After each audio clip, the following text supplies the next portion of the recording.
রাসূল সাল্লাল্লাহু আলাইহি ওয়াসাল্লামের একজন আজাদকৃত গোলাম ছিল, যার নাম ছিল সাওবান রাদিয়াল্লাহু তাআলা আনহু।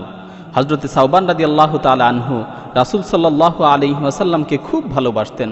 রাসূল সাল্লাল্লাহু আলাইহি ওয়াসাল্লামকে দেখার জন্য তার হৃদয় সবসময় বেকুল হয়ে থাকত।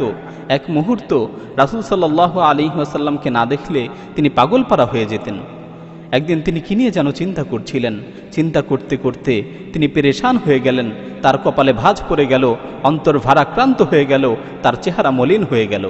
সাওবান রাদিয়াল্লাহু তাআলা আনহুকে চিন্তিত দেখে রাসূল সাল্লাল্লাহু আলাইহি ওয়াসাল্লাম তাকে ডাক দিয়ে বললেন, ইয়া সাওবান মা গায়্যারা লাউনাক, হে সাওবান, তোমার চেহারা এত মলিন কেন? তোমার মুখে হাসি নাই কেন?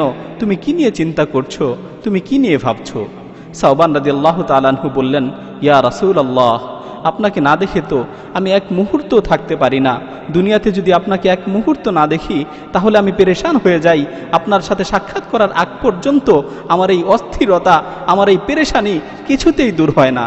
ইয়া রাসূলুল্লাহ, আজকে আমি আখিরাতের কথা ভাবছিলাম, পরকালের জীবনের কথা চিন্তা করছিলাম। হঠাৎ করে আমার মনে এই দুশ্চিন্তা হলো, হঠাৎ করে আমার মনে এই আশঙ্কা হলো যে সেখানে তো আমি আপনার সাথে দেখা করতে পারবো না, সেখানে তো আমি আপনার সাথে সাক্ষাৎ করতে পারবো না।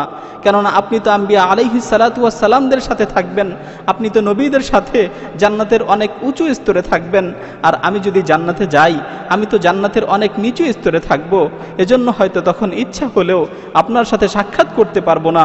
ইয়া রাসূলুল্লাহ, তখন আপনাকে না দেখে, আপনার সাথে সাক্ষাৎ না করে আমি কিভাবে থাকব? ইয়া রাসূলুল্লাহ, এই বিষয়টা নিয়েই আমি চিন্তা করছি, এই বিষয়টি নিয়েই আমি পেরেশানিতে আছি। এ কথা বলার সাথে সাথেই জিবরাইল আলাইহিস সালাতু ওয়াস সালাম রাসূল সাল্লাল্লাহু আলাইহি ওয়াসাল্লামের নিকট ওহী নিয়ে আসলো। وَمَن يُطِعِ اللَّهَ وَالرَّسُولَ فَأُولَئِكَ مَعَ الَّذِينَ أَنْعَمَ اللَّهُ عَلَيْهِم مِّنَ النَّبِيِّينَ।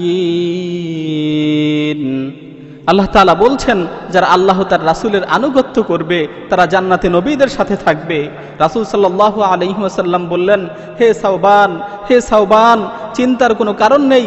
যে ব্যক্তি আল্লাহ ও তার রাসূলের আনুগত্য করবে, যে ব্যক্তি আল্লাহ ও তার রাসূলের বিধানগুলো মেনে চলবে, আল্লাহ তাআলা তাকে নিশ্চয়তা দিচ্ছেন, আল্লাহ তাআলা তাকে গ্যারান্টি দিচ্ছেন যে সে জান্নাতে নবীদের সাথে থাকবে, সে জান্নাতে আম্বিয়া আলাইহিমুস সালাতু ওয়াস সালামদের সাথে থাকবে। সুতরাং হে সাওবান, তুমি জান্নাতে আমার সাথেই থাকবে। একথা শুনে হযরতে সাওবান রাদিয়াল্লাহু তাআলা আনহুর হৃদয়টা আনন্দে ভরে গেল। তিনি আনন্দ চিত্তে রাসূল সাল্লাল্লাহু আলাইহি ওয়াসাল্লামের কাছ থেকে বিদায় নিলেন।